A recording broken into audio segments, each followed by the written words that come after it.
Welcome to the Energy Central Power Perspectives podcast, the show that brings to our audience the leading minds and voices of the energy and utility industry, a forum where experts can describe their passion projects, challenges met along the way, and lessons to share with peers across the sector. In today's episode, we're going to be hearing from two esteemed guests who have a direct hand in the ongoing transformation of the power industry. And I know anyone working in this space will appreciate the depth of complexity that they will discuss on today's episode. My name is Jason Price of West Monroe, and I'm coming to you from New York City. Joining me from Orlando, Florida is Matt Chester, Energy Central's community manager and podcast producer. Matt, how are you feeling and what are you expecting for today's episode? I'm feeling great. I'm feeling excited because we have two heavy hitters in the industry with us today. So honestly, I just expect to sit back and learn a lot. Yeah, I agree. You know, the utility industry for decades has been stuck with a reputation for being conservative to change, slow to move, and even a bit behind the times. But recent years have seen an industry-wide shift, and in particular, the utilities at the leading edge have blown past expectations to rival the Amazons and Googles of the world to be some of the most innovative companies out there. To be sure, some energy companies continue to lag behind, but the example being set by the leaders in this space have directly transferable lessons on how to bring those laggards forward. And sharing those insights is what today's episode is going to be all about. Specifically, we're going to be highlighting how certain industry leaders have been recognized for their work towards a carbon-free, modern grid by the Utility Transformation Challenge, which is run by the Smart Electric Power Alliance, or SEPA. So we'll be joined shortly by one of SEPA's leaders to share about what this challenge is and how the industry as a whole performed this past year. And she's not coming alone, as we'll also be joined by the CEO of one of the utilities that scored exceedingly high marks on SEPA's Utility Transformation Challenge. Before we introduce our two exciting guests, we want to first acknowledge the Energy Central partners who are making today's episode possible. To West Monroe works with the nation's largest electric, gas, and water utilities in their telecommunication, grid modernization, and digital and workforce transformations. West Monroe brings a multidisciplinary team that blends utility operations and technology expertise to address modernizing aging infrastructure, advisory on transportation electrification, ADMS deployments, data and analytics, and cybersecurity. To Esri is an international supplier of geographic information, GIS software, WebGIS, and geodatabase management applications. To Guidehouse, formerly Navigate Research, a premier market research and advisory firm covering the global energy transformation.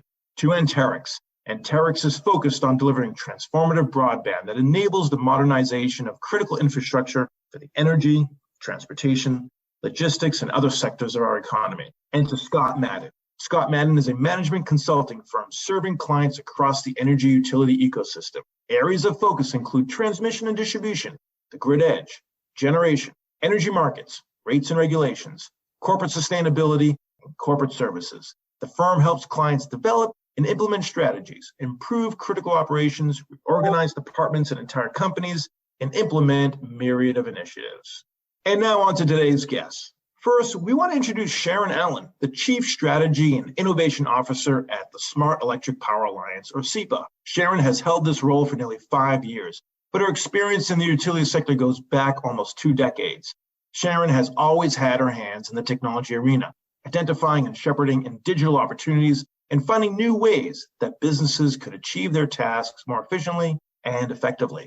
So it's no wonder that she ended up finding her way into the energy industry and why she's so passionate to speak about how grid modernization, infrastructure resilience, and clean energy are all going to define this great industry moving forward. Specifically, Sharon has had a key role in the Utility Transformation Challenge, SEPA's comprehensive, honest assessment of U.S. electric utilities' progress towards a modern, carbon-free energy system. And Sharon is a longtime member of the Energy Central community. Sharon Allan, welcome to the Energy Central Power Perspectives podcast. Thanks, Jason. You know, it's shocking to me to kind of reflect back that it's actually been 20 years that I've been speaking and publishing with Energy Central. So thanks to you today, Jason, for the opportunity to speak with you and Deb about the Utility Transformation Challenge. I look forward to our conversation today. Fantastic, as do we. Glad to have you with us. And to give us a perspective from inside the utilities being evaluated by the Utility Transformation Challenge, we're also joined by Debra Smith, the CEO and General Manager of Seattle City Light. Debra is a utilities sector lifer, having spent the first 2 decades of her career moving up in the ranks at Eugene Water and Electric Board before being selected as the CEO and general manager at Central Lincoln PUD. And after successful years, she moved to the same role at Seattle City Light in 2018, where she's expertly guided the municipal utility through the period of most rapid change. As we all know, these include decarbonization, modernization, COVID-19, and doing everything necessary to keep the lights running during all of this. But Debra and her team has done much more than just keep the status quo. And in recognition of that achievement, they earned a prestigious position on the 2021 SEPA Utility Transformation Leaderboard.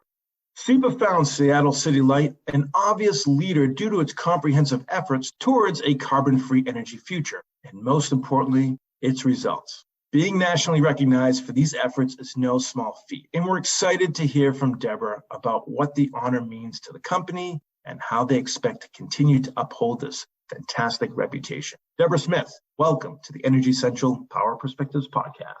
Thank you so much, Jason, Matt, and Sharon. I don't know what's more intimidating, being called or being referred to as someone who expertly guides anything, or in your opening comments, being a heavy hitter, but I'll have to think about that. What I do know is for the utility, it's been an honor to be selected by SEPA to be on the transformation leaderboard. And I do believe that transformation is a process that never stops. We can always do better, and I'm someone who always aspires to do better. So we at Seattle City Light are excited to have participated in this challenge with SEPA and to use the results to learn from our peer utilities and to be even better going forward. So thanks again for inviting me today. Absolutely, and thank you again for joining us. Sharon, I want to start with you to see if you can provide us with a big picture. What is the SEPA Utility Transformation Challenge? Why did SEPA see a need to launch this effort? And what is the goal?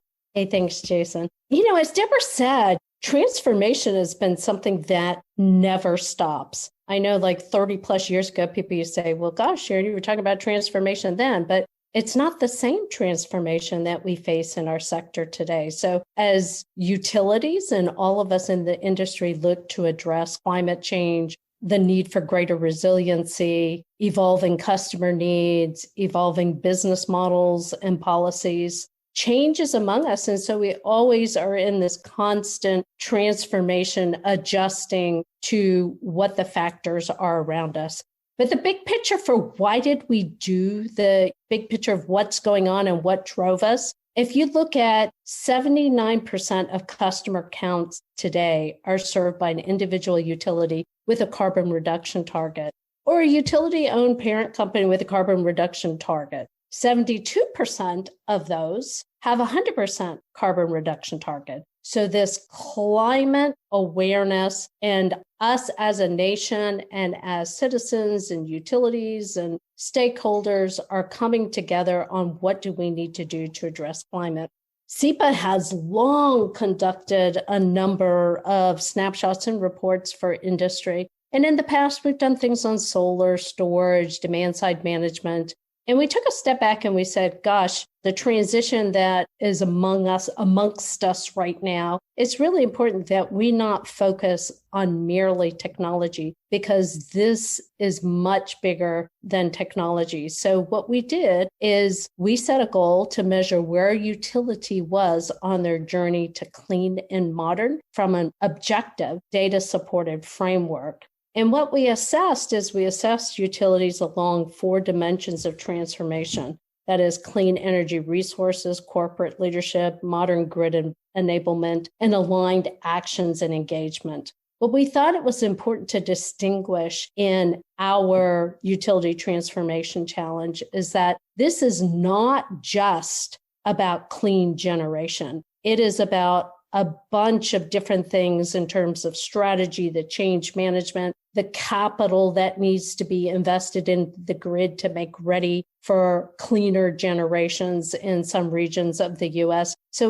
we took a holistic approach to looking at it. And why we did this is we thought it would help utilities to leverage our utility transformation challenge and accelerate their transition. How do we think this would help accelerate the transition? We think by collecting the information as a trusted partner, that the insights that we drove from it could enable us to share best practices, exemplary activities, and gaps that still needed to be addressed. And it would also become a voice for progress to be shared in the industry, as often there's so much chatter and noise, as I'm sure everyone has experienced, that sometimes drowns out key progress. So the Utility Transformation Challenge is a key initiative at SEPA. It's something we plan to do every year. And I'm delighted today to be able to share one of the top leaders in our ranking, Seattle City Light, with Deb and Debra, as she'll go through and talk about some of the interesting things later on in this conversation that they're doing. Terrific. No doubt this is an ambitious challenge. So over to you, Debra. As you listen to Sharon discuss how she and her team at SEPA recognize the utilities who have made the most progress in the areas she describes, tell us what parts of the Seattle City Light's comprehensive efforts come to mind. First of all, I don't know when, of course, this podcast will be broadcast or when folks will listen, but this is a really critical week for us as a nation, as a world. Our leaders are coming together this Sunday in Glasgow, Scotland, for the UN Climate Change Conference of the Parties, or COP26. And what we know is that we have to keep the urgency up on confronting climate change. We just passed the 30th anniversary of the first IPCC climate change report. And I think, what's true is the world is on fire, and we must literally work to put it out, between wildfires, heat events where none had occurred before, and just endless drought in the West. It is a crazy time. I have reflected on the fact that transformation is a process or a journey, not a destination. And I think many of us learned more about the importance of transforming and the continuous nature of it this last 19 months as we've navigated COVID and things that have continually changed. One of the first things that we did when our state, in Washington State, when the governor asked us to stay home in March of 2020, was we put together a group of some of our smartest and brightest folks. And we said, hey, take 6 weeks, use contemporary agile project management approaches, and let's see how much work you can do to prepare for what at that point we thought we would have infrastructure funding by the end of the summer of 2020. Isn't that funny now as we think about that today, where we are still struggling to make that so? But what we knew is that if we put some thought in ahead to how we could use this opportunity to fuel our transformation as a utility and as a city, that there would be considerable value. And in fact, that's what we did. We called it Utility Next 2.0.